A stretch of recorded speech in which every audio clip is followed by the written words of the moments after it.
नमस्कार, आप देख रहे हैं प्राइम टीवी न्यूज। मैं हूं श्रुति। यूपी की कुछ खास खबरों के साथ। लखनऊ स्थित इंदिरा गांधी प्रतिष्ठान में आयोजित उत्तर प्रदेश राज्य स्तरीय कौशल विकास प्रतियोगिता का आयोजन किया गया। इस दौरान प्रदर्शनी कार्यक्रम का उद्घाटन सीएम योगी आदित्यनाथ के साथ राज्यपाल राम नाईक ने किया। इस दौरान प्रदर्शनी का अवलोकन भी किया गया। इस मौके पर मुख्यमंत्री योगी आदित्यनाथ, राज्यपाल राम नाईक के साथ कौशल विकास मंत्री चेतन चौहान, राज्य मंत्री सुरेश पासी और मंत्री बलदेव सिंह औलख भी मौजूद रहे। कौशल विकास विभाग के द्वारा जो कार्यक्रम आयोजित किए गए और किए जा रहे हैं, इन सब के लिए अपनी शुभकामनाएं दूंगा। आज यहाँ पर जो प्रतियोगिता आयोजित हुई, जिले स्तर पर, कमिश्नरी स्तर पर संपन्न हुई, आज राज्य स्तरीय प्रतियोगिता है। इसमें जो सफल प्रतिभागी होंगे वे राष्ट्रीय स्तर की प्रतियोगिता में भाग लेंगे, अंतर्राष्ट्रीय स्तर की प्रतियोगिताएं होंगी। और मैं इन सभी प्रतिभागियों को इस बात के लिए आश्वस्त करूंगा कि हमारी सरकार इसके लिए उन्हें हर प्रकार का हर संभव सहयोग करेगी, उन्हें आगे बढ़ने के लिए प्रेरित करेगी, प्रोत्साहित करेगी। इससे पहले हम लोगों ने यहाँ पर कुछ कार्यक्रम और भी अलग तरीके से प्रस्तुत करने का प्रयास किया है। जयंत कृष्णा जी इस बात को उल्लेख भी कर रहे थे कि उत्तर प्रदेश में इसके लिए बहुत सारी संभावनाएं हैं। अपने आदरणीय राज्यपाल महोदय की प्रेरणा से इस बार उत्तर प्रदेश ने अपना स्थापना दिवस 24 जनवरी को मनाया है। मुख्यमंत्री योगी आदित्यनाथ और राज्यपाल राम नाईक ने दीप प्रज्वलित कर कौशल प्रतियोगिता का उद्घाटन किया और यामाहा मोटर्स और सैमसंग इंडिया प्राइवेट लिमिटेड से अनुबंध का आदान प्रदान भी किया। ये कंपनियां न सिर्फ युवाओं को प्रशिक्षण देंगी बल्कि मेधावियों को नौकरियां भी देंगी। कौशल विकास को प्रोत्साहन और उत्कृष्ट कार्य करने वालों को मुख्यमंत्री ने प्रशस्ति पत्र देकर सम्मानित किया। गाजियाबाद में 2 न्यूज चैनलों पर डीएम गाजियाबाद ऋतु माहेश्वरी की तरफ से केस दर्ज कराने के विरोध में भारतीय पत्रकार महासंघ जिलाधिकारी को मुख्यमंत्री के नाम ज्ञापन दिया। ये पत्रकार महासंघ आगरा शाखा द्वारा और उनके सम्मानित पदाधिकारी द्वारा आज जिलाधिकारी महोदय के कार्यालय में ज्ञापन प्रस्तुत किया गया है, जिसमें समाचार प्लस और न्यूज़ 1 इंडिया के जो गाजियाबाद के जो चैनल्स हैं, वहाँ पर जो उनके कार्यालय, उनके विरुद्ध एक एफआईआर दर्ज की गई है। उसके विरोध में यहाँ पर उपस्थित हुए हैं और अपनी भावनाएं व्यक्त की गई हैं। और जो आपकी जो भावनाएं हैं, जो उनके विरुद्ध कार्रवाई हुई है, माननीय मुख्यमंत्री महोदय को संबोधित एक ज्ञापन दिया गया है। आपकी भावनाएं ससम्मान माननीय मुख्यमंत्री। भारतीय पत्रकार महासंघ के अध्यक्ष अनूप जिंदल का कहना है कि जिलाधिकारी ऋतु माहेश्वरी ने पत्रकारों की खबर चलाने से नाराज होकर ये कार्यवाही की है, जो लोकतंत्र के चौथे स्तंभ का हमला है, जिसके लिए मुख्यमंत्री से हम सभी पत्रकारों का अनुरोध है कि ऐसे जिलाधिकारी पर जल्द से जल्द कार्रवाई होनी चाहिए और पत्रकारों पर जो केस दर्ज किए गए हैं वो वापस होने चाहिए। संघ हमेशा मीडिया से प्रतिबंध लगाने वाली जो बात होती है उसको दरकिनार करता है। ये कहता है कि पूरे भारत के अंदर अगर स्वतंत्रता रहनी चाहिए तो मीडिया की रहनी चाहिए, जो हमारे यहाँ आज़ादी से लेके अब तक चली आ रही है। लेकिन आज सबसे बड़ी बात है, मीडिया इस चीज़ पे नहीं पहुंच रहा है जिस चीज़ पे मैं पहुंचा हूं। मुझे लगता है कि गाजियाबाद की जो डीएम साहिबा हैं, कहीं ना कहीं वो कम्युनिस्ट आइडियोलॉजी से प्रभावित हैं। और अभी हमारे उत्तर प्रदेश के मुख्यमंत्री जी भी ये नहीं समझ पा रहे हैं, जो कम्युनिस्ट हैं वो ये नहीं चाहते हैं कि उत्तर प्रदेश के अंदर कैसे भी योगी आदित्यनाथ की सरकार चले। बांदा के तिंदवारी इलाके में 6 साल की बच्ची के साथ युवक के दुष्कर्म की कोशिश का मामला सामने आया है। घटना की जानकारी मिलते ही परिजनों ने पुलिस को शिकायत दी, जिसके बाद पुलिस ने पीड़िता बच्ची को मेडिकल के लिए भेजा। बकरी चराने गए थे तो वहाँ एक लड़का हमको पास में बुलाकर अपने गोदी में बैठा लिया और हमको छोड़ नहीं रहा था। हमारे मुँह पे सगला काट लिया, हमारा मुँह सूजा था और छोड़ नहीं रहा था, तो हम जबरदस्ती छुड़वा कर वहाँ से आए तो मम्मी को सूचना दी। दरअसल घर के बाहर खेल रही बच्ची के साथ एक युवक ने रेप की कोशिश की थी। सफल न होने पर उसने उसकी हत्या करने के इरादे से उसका गला काट दिया। बच्ची किसी तरह उसके चंगुल से छूटकर भागी और परिजनों को पूरी बात बताई। वहीं पीड़िता के परिवार के लोगों का कहना है कि महिला अस्पताल के डॉक्टर बच्ची का मेडिकल नहीं कर रहे हैं। मामले पर सीएमओ ने सफाई देते हुए कहा कि थाने से ही परीक्षण के लिए जरूरी कागजात नहीं आए हैं, इसलिए मेडिकल नहीं किया जा रहा है। थाने में आकर रिपोर्ट दर्ज कराई थी, यहाँ बांधा है, बांधा में 11 बजे आ गए करीबन।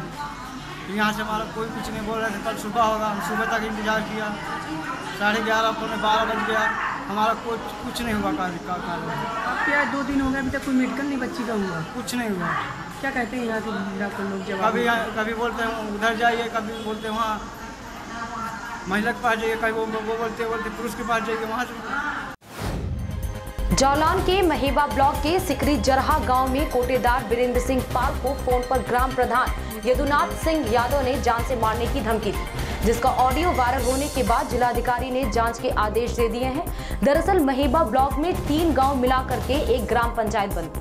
तीनों गांव को राशन बांटने का काम वीरेंद्र सिंह पाल करते हैं। इसी राशन को जबरन उठाकर ले जाने का आरोप ग्राम प्रधान पर लगा है। ग्रामीणों की माने तो दबंग प्रधान की वजह से गांव में कोई भी विकास का काम नहीं हुआ है। राशन की दुकान मेरे पास, और जब मैं राशन उठाने जाता हूं, राशन उठा के घर ले आता हूं, तो प्रधान मुझे ज़बरदस्ती ट्रैक्टर लेकर के आता है। कहीं 20 बोरी गेहूं लाद दो, कहीं 30 बोरी गेहूं लाद दो, 10 बोरी चावल लाद दो, इस प्रकार से धमकी देकर, और जब मैं मना किया, यदि मैंने मना कर दिया तो मुझे धमकी देता है कि मैं डीएम से शिकायत करके तेरी जो है जांच करा दूंगा, और जांच करा के तुझे जेल भिजवा दूंगा, और तेरी जो है ट्रैक्टर लेते उन्होंने उठाया है तो ट्रैक्टर इसका तेरा जो है पूरा ब्यौरा दे करवा के इसकी जांच करवा दूंगा, और तुझे जो है जेल भिजवा दूंगा। और धमकी देता कहीं रास्ते में मिलेगा, साले के बक्कल उधेल देंगे। अरे कितने वर्षों से कर रहा है ये? जब से बना है 2.5 साल से। ऐसा मामला हमारे संज्ञान में कल आया था, और एक इसमें संबंधित ऑडियो भी वायरल हुआ था। तो इसको ध्यान में रखते हुए जो है वहाँ के संबंधित तहसीलदार और साथ ही साथ जो सप्लाई डिपार्टमेंट के वहाँ पर इंस्पेक्टर हैं, उनकी एक टीम गठित की गई है और उसको जांच पर लगाया गया है। अगर ये प्रकरण सही पाया जाता है तो संबंधित प्रधान के खिलाफ सख्त से सख्त कार्रवाई की जाएगी। कन्नौज में जिला पंचायत सदस्य की पत्नी की गोली लगने से संदिग्ध मौत होने का मामला सामने आया है। मामले में मृतका के भाई का आरोप है कि उसकी बहन को प्रताड़ित किया जाता था और उससे पैसे की मांग की जाती थी। भाई की माने तो उन्होंने 10 लाख रुपए भी दिए थे, उसके बावजूद बहन को मार डाला गया।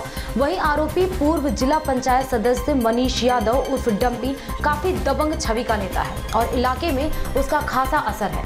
घटना के बाद से आरोपी का पूरा परिवार फरार है। पुलिस ने मौके पर पहुंचकर जांच शुरू कर दी है और मृतका के परिजनों की तहरीर पर आरोपियों के खिलाफ मुकदमा कायम कर लिया गया है। दरअसल कन्नौज के सौरिक थाना इलाके के सदर बाजार मोहल्ले में रहने वाले मनीष यादव उर्फ डम्पी की पत्नी कुमकुम की लाश देर रात घर में पड़ी मिली थी। कुमकुम की मौत सिर में गोली लगने से हुई थी। मृतका सरकारी स्कूल की शिक्षिका थी और 6 साल पहले उसकी मनीष यादव से शादी हुई थी। मृतका के भाई का आरोप है कि वारदात में शामिल सभी लोगों ने सबूत को मिटाने की कोशिश की और काफी सबूत मिटा भी दिए गए। सोमवार को बुद्ध पूर्णिमा के अवसर पर प्रदेश के डिप्टी सीएम केशव प्रसाद मौर्य द्वारा अपने विभाग के मुख्यालय में एक मीटिंग हॉल कैंप कार्यालय के सभागार का लोकार्पण किया। इस मौके पर बुद्ध अनुयायी मौजूद रहे। वहीं अधिकारियों ने डिप्टी सीएम को बुके देकर स्वागत किया। बता दें कि इस कैंप कार्यालय की प्रमुखता ये है कि इसमें 50 अधिकारियों के साथ मीटिंग के साथ साथ वीडियो कॉन्फ्रेंसिंग के द्वारा जनपदों में चल रहे विकास कार्यों की समीक्षा भी हो सकती है। बुद्ध पूर्णिमा के अवसर पर लोक निर्माण के निरीक्षण भवन का उद्घाटन हुआ। उन्होंने इस दौरान कहा कि आज बुद्ध पूर्णिमा के अवसर पर पीडब्ल्यूडी के निरीक्षण में नवनिर्मित वीडियो कॉन्फ्रेंसिंग हॉल का लोकार्पण हमने किया है। बुद्ध पूर्णिमा का पवित्र अवसर हो और सभागार का उद्घाटन हो रहा हो और उसमें तथागत भगवान बुद्ध का नाम ना हो, या दोनों ठीक नहीं रहता। इसलिए आज भगवान बुद्ध की जयंती के अवसर पर इस लोक निर्माण विभाग उत्तर प्रदेश के निरीक्षण भवन को एक तथागत सभागार के रूप में यह स्थान हम सब लोगों को मिला है। मैं इस अवसर पर सभी प्रदेशवासियों को, देशवासियों को बुद्ध पूर्णिमा के पावन पर्व पर शुभकामनाएं देता हूं और विभाग के हमारे अपर मुख्य सचिव सहित सभी अधिकारियों, सभी अभियंताओं को भी कम समय में इस कार्य को पूर्ण करने के लिए मैं बधाई देता हूं। हमारा प्रयास है कि यूपी के हर जिले तक विकास कार्यों से संबंधित सभी संदेश समय से पहुंचे। इसलिए वीडियो कॉन्फ्रेंसिंग हॉल का लोकार्पण महत्वपूर्ण भूमिका निभाएगा। यहां मेरा कैंप कार्यालय भी रहेगा, जहां विभागीय अधिकारियों से बातचीत की जाएगी। इस तथागत सभागार के माध्यम से हम लोग कम समय में विकास कार्यों को और गति देने में सक्षम रहेंगे। इस नए सभागार से सरकार प्रदेश की 22 करोड़ जनता की समस्याओं का निराकरण करने का प्रयास जल्द ही शुरू करेगी। उत्तर प्रदेश के हर जिले को वह संदेश व सुविधा प्राप्त हो जिसकी आवश्यकता रहती है, क्योंकि लोक निर्माण विभाग आम जनता से जुड़ा हुआ विभाग है और आम जनता से जुड़ा हुआ विभाग होने के कारण से हमें निरंतर जनता से संवाद बनाए रखना, जनता की समस्याओं को सुनना, यह हमारी प्राथमिकताओं में रहा है। इसलिए कैंप कार्यालय के रूप में भी यह मेरा निरीक्षण भवन का यह स्थान कैंप कार्यालय के रूप में भी इसे उपयोग में लाया जाएगा। इसके साथ ही उन्होंने कहा कि यूपी के हर जिले को सुविधा उपलब्ध हो, ऐसा प्रयास हम कर रहे हैं। ये हॉल कैंप कार्यालय के रूप में भी इस्तेमाल होगा, जिससे लोगों से मुलाकात भी हो सकेगी। यूपी बोर्ड के परिणाम आए हैं। हमने कहा कि जो विद्यार्थी सभी बोर्डों में टॉप कर चुके हैं, सरकार उनके घर तक पीडब्ल्यूडी सड़क बनाकर देगी।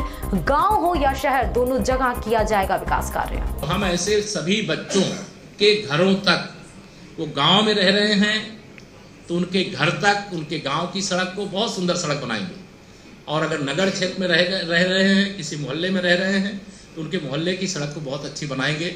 और ऐसे बच्चों को मैं शुभकामना भी आज के दिन पुनः प्रेषित करना चाहूँगा कि उन्होंने प्रदेश का तो नाम ऊंचा किया ही है, अपने परिवार का, अपने गाँव का, अपने विद्यालय का नाम भी ऊँचा किया है। और उत्तर प्रदेश के अंदर प्रतिभाओं की कमी नहीं है। यह उत्तर प्रदेश ऐसा प्रदेश है जहां देश के सभी क्षेत्रों में नेतृत्व देने की क्षमता रखता है।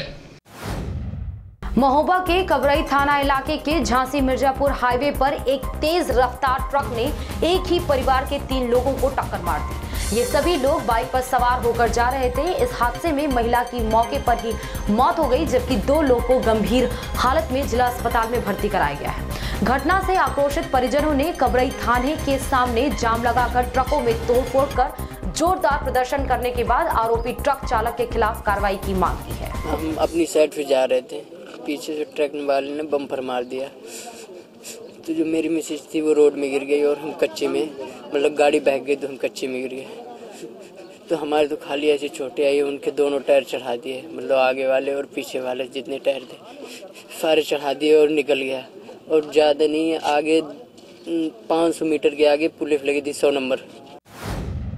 परिवारजनों ने पुलिस पर मृतका के गहने निकालने का आरोप भी लगाया है। इस जाम में कानपुर सागर हाईवे पर 8 घंटे से अधिक लगे जाम में सैकड़ों वाहन फंसे रहे। एडीएम और अपर पुलिस अधीक्षक सहित कई थानों की पुलिस भी मौके पर पहुंच गई। अधिकारियों के आश्वासन के बाद बमुश्किल जाम खुल सका। श्रीमती रीना पत्नी अंकित साहू ये मटौद थाना क्षेत्र के रहने वाले हैं और महोबा में शादी में अपने किसी रिश्तेदार के आए थे। वहाँ से मोटरसाइकिल से लौट रहे थे तो उनकी दुर्घटना में जो दुखद मृत्यु हो गई थी। इसी को लेके जो है परिवारीजन आक्रोशित हो गए और वो थाने के सामने आ गए थे। इनका द्वारा तहरीर दी गई है, उस आधार पे अभियोग पंजीकृत करके आगे की कार्रवाई की जा रही है।